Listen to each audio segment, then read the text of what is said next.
আদালতের আপনি বলছেন আদালতের একটা রায় আছে যে ওনার সংবাদ প্রচার করা যাবে না, কিন্তু আমরা বিভিন্ন পত্রিকায় লিড, সেকেন্ড লিড, টেলিভিশন বিভিন্ন জায়গায় দেখছি আগামীকালকে উনি বক্তব্য রাখবেন, ফলাও করে প্রচার করতেছে। তাহলে এটা আদালত অবমাননা করতেছে এবং সেক্ষেত্রে আপনারা যেহেতু এর অথরিটি, আপনারা সেই বিষয়ে কোনো পদক্ষেপ নেবেন কিনা? যে ফ্যাসিস্টের দোসররা বাংলাদেশে এখনো বিদ্যমান, সকল স্তরে বিদ্যমান, সকল স্তরে বিদ্যমান। আমরা যে আমাদের লোকজন রক্ত দিচ্ছে, আমরাও রাজপথে ছিলাম, সেটা বাস্তবায়ন হয় না। আপনাদের কাছে যেহেতু আপনারা সরকারে জনগণ বসাইছে, আপনাদের কাছে প্রত্যাশা সেটা বাস্তবায়ন হবে। আমি আপনার পয়েন্টটা ধরতে পারছি। 5 আগস্ট শেখ হাসিনার পতন এবং পলায়ন, সাথে পলায়ন বলতে হবে, এবং উনি একা নন। আমরা একটু স্মরণ করি, আমাদের সব খারাপ খবরের মাঝেও যদি আমরা একটু মাঝে মাঝে চিন্তা করি, 5 তারিখ যা হয়েছিল, আমার মনে হয় আমাদের লোডশেডিং, আমাদের দাম বৃদ্ধি, এগুলো কষ্ট থেকেও কিছুটা আনন্দ আমরা পেতে পারি। দল বল নিয়ে এই যে ধরুন শ্রীলঙ্কায় পতন হয়েছিল, গোতাবায়া রাজাপাকসে কি একেবারে কয়েক হাজার লোক নিয়ে পালিয়েছিলেন? তারপর পালিয়ে গেছেন, এবং পালানোর পরও আমি একমত, দেশের বিভিন্ন জায়গায়, বিশেষ করে প্রশাসন এবং অন্যান্য জায়গায় তার সাথে অ্যালাইন মানুষজন রয়ে গেছে। কারণ চাইলেই এত মানুষকে আসলে এখান থেকে সরিয়ে ফেলতে পারবেন না, এটা হলো স্বাভাবিক কথা।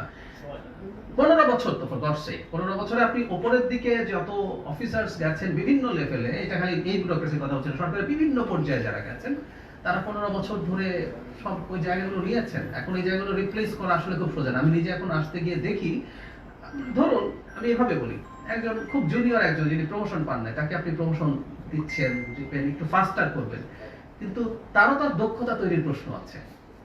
হঠাৎ করে আপনি কাউকে নিয়ে যাওয়া, কারণ অনেকগুলো ধাপে, প্রত্যেকটা ধাপে কিন্তু মানুষের শেখার ব্যাপার আছে। এই ধরনের জটিলতা আছে, চেষ্টা চলছে, কাজও চলছে, শুধু চেষ্টা না, কাজও চলছে। আবার এমন ভাবে কাজটা করা হয় নাই যে যাতে পুরো সিস্টেমটাই, ভঙ্গুর সিস্টেমটাই শেষ হয়ে যায়, ভাঙাটা আরো ধ্বংস হয়ে যায়। কারণ দিনের শেষে আমাকে মানুষকে সার্ভিস দিতে হবে। আর প্রধানমন্ত্রীর ব্যাপারে আমার সাবেক শেখ হাসিনার কথা বলছি, তিনি যখন বক্তব্য দিচ্ছেন, এর আগের বারও আমরা একটা ব্রিফিং দিয়েছি, পত্রিকাগুলোকে একটা নির্দেশনা দিয়েছি, আমি আমার চোখে পড়েনি যে তিনি আবার বক্তৃতা করবেন এই ধরনের নিউজ যদি কেউ দিয়ে থাকে।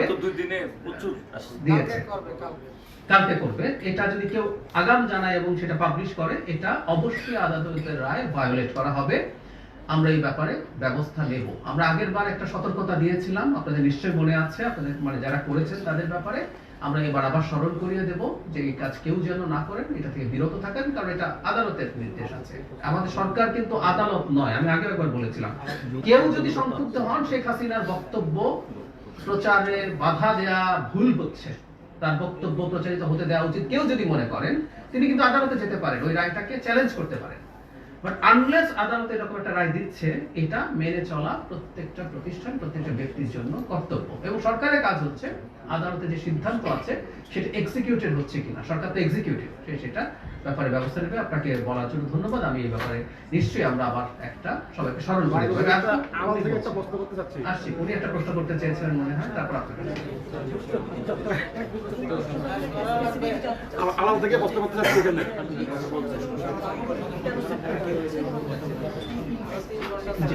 সেটা নিয়ে আসলে সরকার যাবেন কি না, এটা যাওয়ার ব্যাপারে সিদ্ধান্ত হয়নি। সেটা নাম্বার হলো সম্প্রতি মন্ত্রীদের পাশাপাশি উনি ভারত সাহিত্য কমিশনের সাথে এখানে এসে দেখা করেছেন, যেটা কূটনৈতিকভাবে বা কতটা যায় কিনা।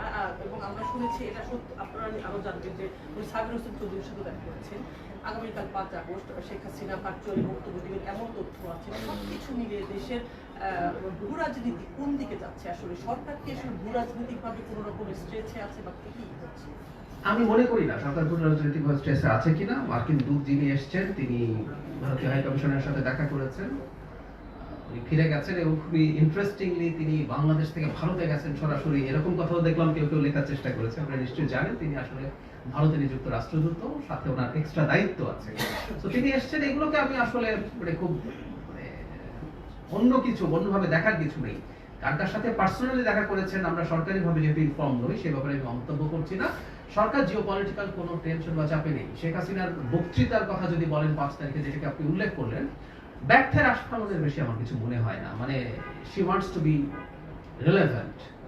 এই যে এখনো কিছুটা কথা যে বললাম, আপনাদের নিশ্চয়ই মনে আছে উনি ওই আহ্বান জানিয়েছিলেন, সেই আহ্বান জানিয়েছিলেন পতনের পর। কি হয়েছে? কিচ্ছু হয়নি। মাননীয় স্বরাষ্ট্রমন্ত্রীও গতকাল এই একই জবাব দিয়েছেন যে তাদের সেই সক্ষমতা নেই। আমি আগেও একদিন বলেছি, কিছু মানুষ এখনো ওই দল সমর্থন করে, বিভিন্ন জায়গায় বেনিফিশিয়ারিজ আছে, প্রশাসন থেকে বিভিন্ন জায়গায় বেনিফিশিয়ারিজ আছেন, কিন্তু যে লিস্ট নৈতিক শক্তি লাগে একটা ফাইট করার জন্য, ভাড়াটে কিছু মানুষ দিয়ে আসলে দেখতে হবে। এই সরকার কোনো জিওপলিটিক্যাল সমস্যায় নেই, বরং আমি বলবো যে সরকার তার সব দিকে সবার সাথে তার জনগণ এবং রাষ্ট্রের সাথে তার সম্পর্ক তৈরি করছে। যে সরকার একই সাথে আমেরিকার সাথে চুক্তি নিয়ে কথা বলছেন, যেটা ইন্টারিমের সময় হয়েছিল, আমেরিকার সাথে তার যোগাযোগ, তার সম্পর্ক চলা, একই সাথে সে রাশিয়ার সাথে, মানে এটা তো খুবই এক অর্থে সারপ্রাইজিং, সেটা হয়েছে।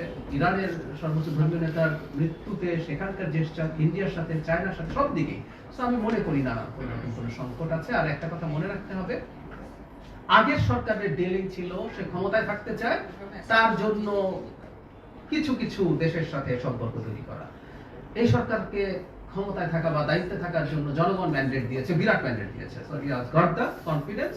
এখন জনগণের জন্য সে কাজ করছে। আমি কোনো রকম কোনো জিওপলিটিক্যাল সমস্যা আছে বলে মনে করি না। এখান থেকে যে আমি যে বিষয়টা জানতে চাই, আমরা একটু শেষ করি। অনেক যে প্রায়শ বলা হয় যে শেখ হাসিনা পালিয়েছিলেন, একটু আগেও আপনি বললেন। তো এই পালানোর সাথে যারা সহযোগিতা করেছিলেন তারা রাষ্ট্রের কোনো মানে রাষ্ট্রের সাথে সংযুক্ত কোনো সহযোগিতায় কি তিনি পালিয়েছিলেন, বা বর্তমান সরকার শেখ হাসিনাকে পলায়নে যারা সহযোগিতা করেছিলেন তাদেরকে চিহ্নিত করে আইনের আওতায় আনবেন কিনা? পলায়ন নিয়ে একটা কথা আছে, কতগুলো আইন ভঙ্গ হয়েছে, এগুলো নিয়ে ওই যে বলেছি যে একটা মানুষ যখন এই ধরনের আপরাইজিং হয়, সারা পৃথিবীর হিস্ট্রি আপনি যদি দেখেন, অনেক ক্ষেত্রেই এই ধরনের ঘটনা ঘটেছে। আমরা যদি একদম প্রথম আরব স্প্রিং এর কথা বলি, বেন আলী পালিয়েছিল, তো এই ধরনের প্রবণতা আছে। এখন যারা এই ব্যাপারগুলোর সাথে ছিলেন, এটা আমি এভাবে দেখতে চাই যে এটা আসলে একটা প্যাকেজের পার্ট ছিল। মানে আমরা তো চেয়েছি যে আমরা তার কাছ থেকে মুক্ত হতে, তো এই মুক্তর সাথেই এই ব্যাপারগুলো ওভাবে ছিল। এখন কারা কারা কোনভাবে ইনভলভ ছিলেন, রোল প্লে করেছেন, সেগুলো এই মুহূর্তে তদন্তের কোনো চিন্তা সরকার করছে না। এটা ওই সময়কার যে পরিস্থিতি ছিল, সেই পরিস্থিতির সাথে ওই প্রেক্ষাপটে আসলে দেখতে হবে। আমি উপদেষ্টা উনি অনেক বলেন, আপনি প্রশ্ন করেন।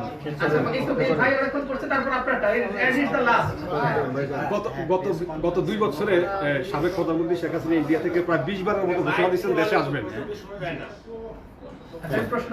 জি, গত 2 বছরে প্রায় 20 বারের মতো ঘোষণা দিয়েছেন তিনি দেশে আসবেন, এবং লাস্ট একটা কথা বলছেন যে আমি জানতাম টঙ্গী ভাড়া যাচ্ছি, কিন্তু আমাকে যদি নিয়ে আসছে দিল্লিতে, বিমান পাঠিয়ে দিলে আমি আবার চলে যাব, এবং সেটা আলটিমেট দিচ্ছেন চূড়ান্ত একটা ডেটও দিচ্ছেন ডিসেম্বরে।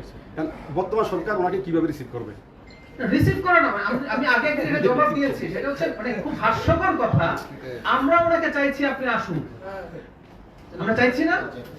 আমরা ভারতকে চিঠি লিখছি। এই যে ভারতের হাই কমিশনার যে দেখা করছেন আমাদের পররাষ্ট্রমন্ত্রী, পররাষ্ট্র উপদেষ্টা, প্রত্যেকটা জায়গায় কি কথা ছিল, তাকে আমরা আনতে চাই, এবং যতদিন উনি ওখানে আছেন উনি কোনো রাজনৈতিক বক্তব্য দেবেন না। এবং আপনারা খেয়াল করবেন, ভারতের পার্লামেন্টের একটা কমিটি রিপোর্ট দিয়েছে এবং তারা মনে করে যে শেখ হাসিনা ওখানে বসে কোনো রাজনীতি করা উচিত হবে না, সে পারমিশন দেওয়া ঠিক হবে না। তো সুতরাং এটা খুব হাস্যকর লাগে, যাকে আমি ধরে আনতে চাই পারতে, কারণ আমাদের তো চুক্তি আছে, যে বিনিময় চুক্তি, আমি ওটাকে ধরে বেঁধে আনতে চাই। উনি বলছেন আসবে, তো আসুন, আমরা প্রস্তুত আছি। এবং আবার এটাও বলেছি, কিন্তু এটাকেও আবার অনেকে মিসইন্টারপ্রিট করেছেন, আমরা তার প্রতি ন্যায় বিচার নিশ্চিত করবো। দ্যাট মিনস আইনগত যা যা, উনি তো অবশ্যই গ্রেফতার হবেন, উনি মৃত্যুদণ্ডপ্রাপ্ত আসামি, উনি গ্রেফতার হওয়ার পরে ওনার যা যা আইনগত অধিকার উনি সেটা এক্সারসাইজ করুন, লয়ার আনুন, ফাইট করুন, ডিফেন্ড করুন। এতে আদালত যে রায় দেবে, সেই মৃত্যুদণ্ড বহাল বা ওনাকে খালাস যাই দিক, আমরা তো যেহেতু আদালতকে মানি, আমরা তো আদালতকে মেনে আদালতে গেছি, আমরা সেটার জন্য মেনে নিতে প্রস্তুত আছি। তিনি ন্যায় বিচার পাবেন, সুতরাং আসুন, আমরা প্রস্তুত আছি। আমরা সেটা শেষ প্রশ্ন। আমরা তো ভিন্ন মতের একটা সহাবস্থানের কথা বলছি। আমরা দেখছি যে গত 2 দিন আগে আমাদের একজন নির্বাসিত লেখক তসলিমা নাসরিন অভিযোগ করছেন যে গত 32 বছর ধরে কোনো সরকারি তাকে দেশে আসতে পারছে না। এবং বিএনপি সরকারের বিরুদ্ধে তার অভিযোগ আছে যে বিএনপি সরকার তাকে পাঠিয়ে দিয়েছিল, পরে দীর্ঘদিনের কোনো সরকারি তাকে আসতে দেয়। আপনাদের সরকার তাকে দেশে আনার জন্য উদ্যোগ নেবে কিনা? আমরা তাকে আনার জন্য কোনো, আমি তসলিমা নাসরিন যারা শোনেননি, তিনি দেশের বাইরে আছেন এবং উনি বলছেন তার দাবি যে কোনো সরকার তাকে দেখে আসতে দেয়নি। তাকে আনানোর জন্য কোনো উদ্যোগ সরকারের কাছে নেই। তিনি আসবেন কিনা, তিনি আসার জন্য তিনি কি কি করতে চান সেটা একেবারে তার সিদ্ধান্ত। এটা তার সিদ্ধান্ত, তিনি তার সিদ্ধান্ত অনুযায়ী যদি যা যা প্রসেস আছে, প্রসিডিউর আছে, তিনি চাইলে সেটা করতে পারেন। তারপর সরকার সিদ্ধান্ত নেবে তার ব্যাপারে কি সিদ্ধান্ত হবে, কিন্তু সরকারের উদ্যোগ নেওয়ার কিছু নেই। আমার একটা প্রশ্ন এর সঙ্গে যুক্ত আর কি, এই প্রশ্নটা শেষ হলো করি। যে এর সঙ্গে একবার শেষের প্রশ্ন মনে হয় এটা, যে তসলিমা নাসরিন আমাদের মানে খুব খ্যাতিমান কয়েকজন কবি সাহিত্যিক, সৈয়দ শামসুল হক সাহেব, এমদাদুল হক মিলন ভাই এবং আরো অনেক খ্যাতিমান সম্পাদকদের বিরুদ্ধে ওনাকে শ্লীলতাহানি, চরিত্র গঠন এবং ওনাকে রেপ করার একটা অভিযোগ আছে। এগুলো কি খতিয়ে দেখার কোনো সুযোগ আছে কিনা এই মুহূর্তে? ওই যে একই ব্যাপার, উনি অভিযোগ এনেছেন, কিন্তু উনি যদি কখনো আসেন, উনি যদি দেশের আইনের আশ্রয় নেন, ফৌজদারি অপরাধ কিন্তু তামাদি হয় না, ফৌজদারি অপরাধ থেকে যায়। উনি যেহেতু ভুক্তভোগী, তিনি যদি মনে করেন তিনি যেসব লেখকের বিরুদ্ধে এই ধরনের অভিযোগ এনেছেন, তিনি যদি মনে করেন আদালতে যাবেন, তিনি নিশ্চয়ই যেতে পারেন। আর সেটা ডিপেন্ড করবে তিনি এই দেশে যদি আসেন সেটার উপরে। থ্যাংক ইউ, অনেক ধন্যবাদ।